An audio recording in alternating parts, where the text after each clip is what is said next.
ایک مرتبہ ایسے ہی موقع پر حضرت معاذ بن جبل رضی اللہ تعالی عنہ، ان سے ہم پوری طرح متعارف ہو چکے ہیں، ایک بڑی طویل حدیث ان کی ہم پڑھ چکے ہیں، ان کے سامنے یہی بات آئی تو انہوں نے حیرت سے کہا کہ حضور، کیا جو کچھ ہم باتیں کرتے رہتے اس پر بھی ہمارا مواخذہ ہوگا؟ فرمایا شغلت کا امک ہے ہاں معاذ، یہ بڑے پیار بھرے انداز کی بات ہوتی ہے، اے معاذ تمہیں تمہاری ماں روئے، یہ وہاں کا محاورہ تھا جو بہت ہی اپنائیت والی بات ہوگی، اس میں ملامت کا ایک انداز۔ میں تو سمجھتا تھا کہ تم بہت دین کا فہم رکھنے والے ہو۔ اس کے بعد آپ نے فرمایا لوگوں کو جہنم میں منہ کے بل گرانے والی چیز سب سے زیادہ زبان کی کھیتیاں ہیں، حصائد السنتکم، زبان سے جو لفظ نکلتا ہے وہ ایک بیج بن کر آخرت کی سرزمین میں بویا جاتا ہے۔ اب اگر برا ہے تو کانٹے دار پودا اس سے نکلے گا، جھاڑ جھنکاڑ، اور یہ تمہیں جا کر پھر کاٹنا ہوگا قیامت کے اندر۔ حصائد اس کو کہتے ہیں کھیتی کا کاٹنا نہیں ہوتا، حب الحصید۔ دو قسم کی نباتات زمین پر ہیں، ایک تو وہ جو پودا اور درخت موجود رہتا ہے، پھل آپ اتار لیتے ہیں، اگلے سال پھر پھل آ گیا، پودا وہی کا وہی ہے، اور ایک وہ فصل ہوتی ہے گندم کی ہے، چاول کی ہے، گنے کی، وہ آپ نے کاٹ لی، اس کو کہتے ہیں حصید۔ حصائد السنتکم،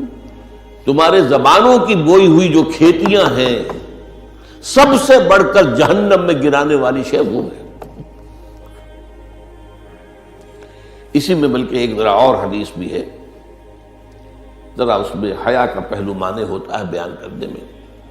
لیکن حدیث نبوی ہے، حکمت کا بہت بڑا خزانہ ہے۔ آپ نے فرمایا مسلمانوں مجھے تم دو باتوں کی ضمانت دے دو کہ تمہارے دو عضو جو بہت ہی چھوٹے چھوٹے سے ان کا غلط استعمال نہیں ہوگا، جنت کی ضمانت میں دیتا ہوں۔ اب دیکھیے کوئی 2 من وزن ہے، 1.5 من ہے، 2 من سے بھی زائد ہے،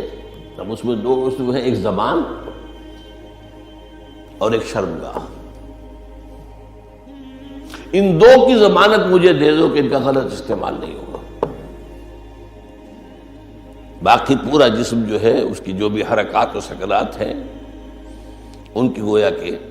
میں ضمانت دیتا ہوں کہ اول تو وہ ٹھیک ہی ہو جائیں گے، غلط کام کریں گے نہیں، جیسے کہ ابھی آیت میں ہم نے دیکھا یا ایھا الذین آمنوا اتقوا اللہ وقولوا قولا سدیدا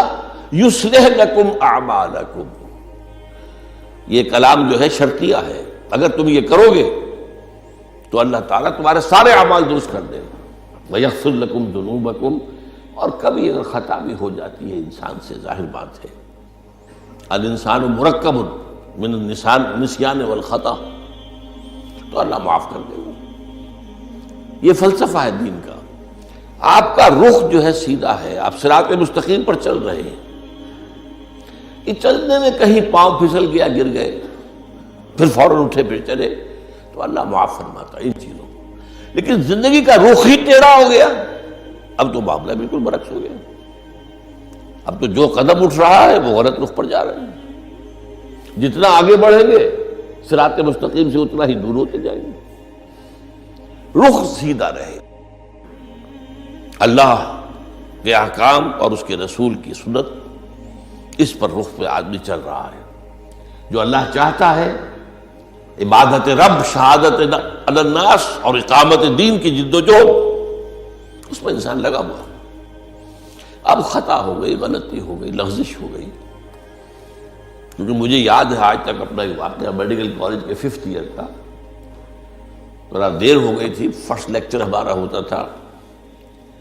جو سرجری کا، ڈاکٹر امیر الدین وہ بڑے سخت تھے،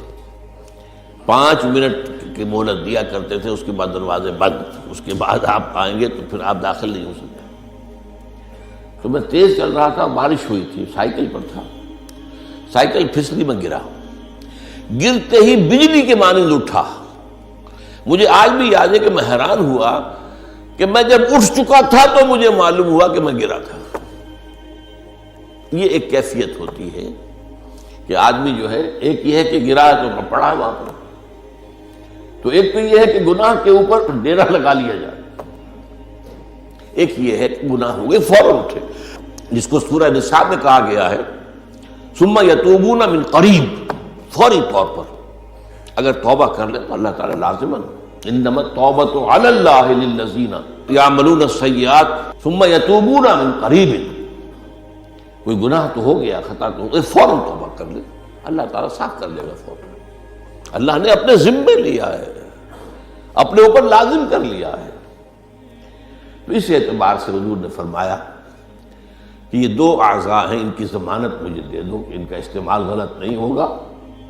تو جنت کی ضمانت مجھ سے لے لو۔